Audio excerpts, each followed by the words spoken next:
De La Salle University Dasmariñas, or DLSUD, is situated at the particularly hilly city of Dasmariñas, south of the city of Manila. Within the 27-hectare campus lies two major ecosystems that provide a habitat for the fauna within the campus, the botanical garden and the man-made lake. Within the campus grounds lie 1,398 trees belonging to 64 species endemic and indigenous to the area. The vast density of flora, specifically trees, allows a formation of microclimate within the campus, a decrease of 2 degrees Celsius from the average temperature. Rare species of butterfly, such as the swallowtail and the Magellan birdwing, roam freely within the campus, specifically within the botanical garden. The vast natural and untouched landscape of DLSUD allows a formation of an ecosystem for animals within the campus to persist and to thrive. The amount of land covered with grass and shrubs that are maintained allow and provide shelter to such organisms.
This is a king toad, or Rhinella marina, previously known as a Bufo marinus.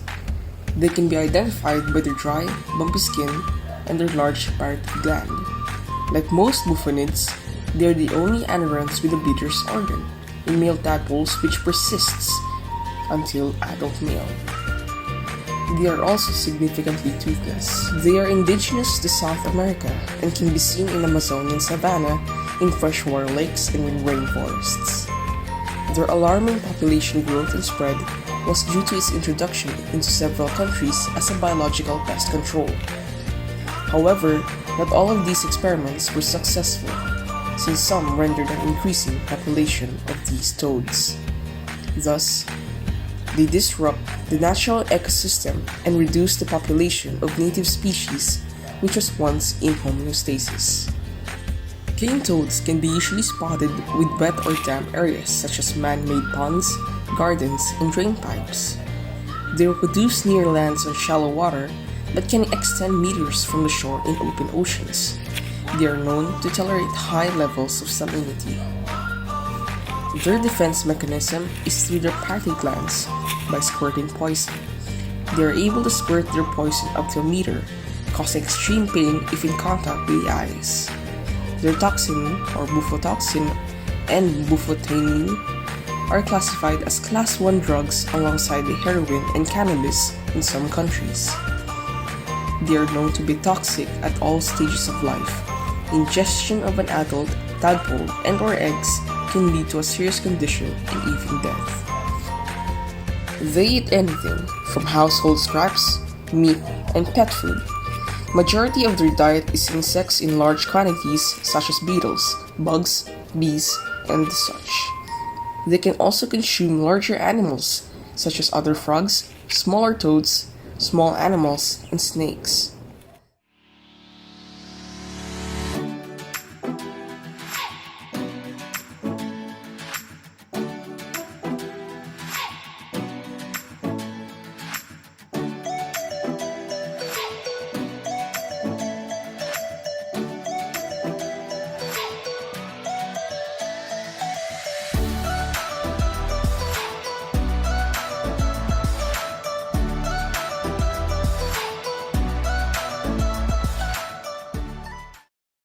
The next animal that can be seen inside the LSUD is Eutropis multifasciata, commonly known as a sun skink belonging in the family Skincidae.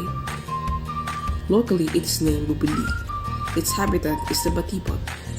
It can be observed in between the rocks of batibot, but is difficult to spot because it is generally shy and can move very quickly, even though it has small limbs and a long cylindrical tail. At first glance, it can be mistaken for a short snake. The lizard's total length is up to 35 centimeters. The species is generally bronze-brown, with various patterns such as black stripes down the back. Sides of the body may be blackish with white dots or a broad orange swath. The body is long and somewhat angular, covered with shiny smooth scales, explaining how they got their common name sunskink. The body scales bear 3 raised ridges, which is visible up close. The skink's tongue bears filamentous papillae and dorsal lingual scales arranged in alternating rows. The posterior edges of the lingual scale are serrate and four-tongued. However, it is not a true lizard, as it doesn't have a distinguishable neck.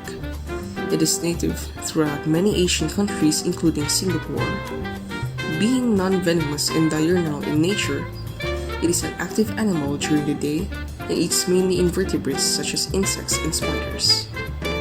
This species can be found in tropical rainforests, seasonal savannas, arid deserts, and coniferous forests.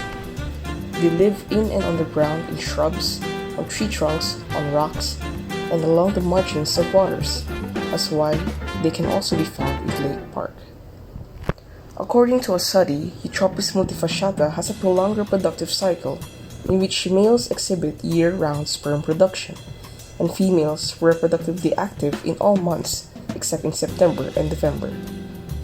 These female lizards bear 5 to 10 live young. At present, the conservation status of E. multifasciata has yet to be evaluated by the International Union for Conservation of Nature, or IUCN's Red List. Being in the pet trade and invasive species in other countries, it is likely that it faces no significant conservation threats at present. Although widespread, it may still be affected by habitat destruction, especially in more urbanized areas. This is an Egretta garzetta, or the Little Egret, locally known as the It is a type of bird under the order Pelicaniformes and a family of Ardeola. They can be identified by their long dark bill, long slim legs, and their white feathers. They can usually be observed in their natural habitats such as the wetlands, which consists of the rivers, creeks, marshy and swampy areas, and seacoasts or in pseudo-wetlands such as rice fields or paddies. They primarily feed on fish, small reptiles, crustaceans, and frogs.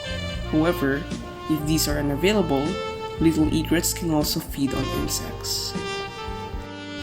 They catch their prey by shuffling their feet in the shallow water to draw out fish, and with their fast reflexes they are able to stab the fish with its dark tail. During mating season, they can be seen with plumes in their head, back, and chest area. Little egrets are migratory birds originating from Europe and Asia during the colder months of October to June. They would migrate to Africa in warm parts of Asia and Australia. Under the IUCN conservation, they are classified as of least concern, with its population generally increasing. But in some countries such as Indonesia and United Kingdom, the little egrets are protected due to them being hunted down for leisure and due to habitat loss. Domestic cats aren't evaluated for IUCN's Red List status, but it is readily understood that cats are of least concern. Although domestic cats are usually found in homes of people, they are also found abandoned in the streets of both urban and rural areas. With this problem, a lot of people have created organizations which shelter these cats until a person adopts them. Unlike most of their wild counterparts, domestic cats are relatively smaller in size. They still have the same rassy tongue and stomach which digests raw meat. Due to generations of breeding, there are varieties of cats' features. Examples for this are the length of the fur, and their full size, and the shades of their coats. Before the selective breeding process, these varieties were shared in order to cope from the climate and seasons which these cats are accustomed to. Generally, stray cats of the Philippines would have shorter fur due to the extreme heat and varieties of color due to non-selective breeding. Cats are also slim and agile, flexible enough to withstand falling by instinctively rotating their body to land on their feet. Like their wild counterparts, cats are able to hunt for their own food and are not entirely dependent on their owner. Cats are able to stalk and pounce their prey with their sharp teeth and claws. Their light reflecting eyes allow them to see in the dark for better hunting during the night. These domestic cats are generally considered as polycanthous, as they may have multiple mates for both male and female cats throughout the year. For cats inhabiting the northern hemisphere, breeding season is from March to September, and October to March for those inhabiting the southern hemisphere. At this period of time, females move into an estrus state, a state of which they are ready to accept a male partner, which they make known to the males by purring loudly to potential mates and presenting their rumps. The paired male and female cats may mate a couple of hours before parting. Ovulation in females is induced, with gestation ranging from 60 to 67 days.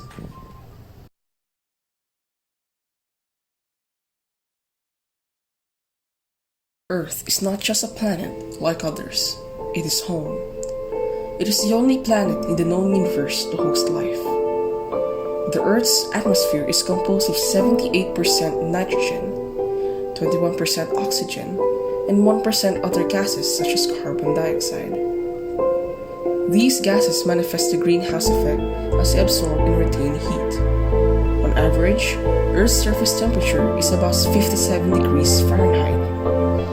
In the last 2 centuries, human activities have added enough greenhouse gases to the atmosphere to raise its average temperature by 1.8 degrees Fahrenheit. This extra heat has altered Earth's weather patterns in several ways, also known as the climate change. The atmosphere not only nourishes life on Earth, but it also protects it. It's thick enough that many meteorites burn up before impact from friction. And its gases such as ozone block DNA-damaging ultraviolet light from reaching the surface. But for all our atmosphere does, it's surprisingly thin.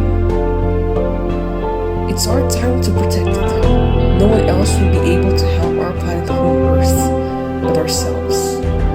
People must own up the responsibility of taking care of the environment to leave future generations a planet that is healthy and habitable by all species. We all only have one planet to live on.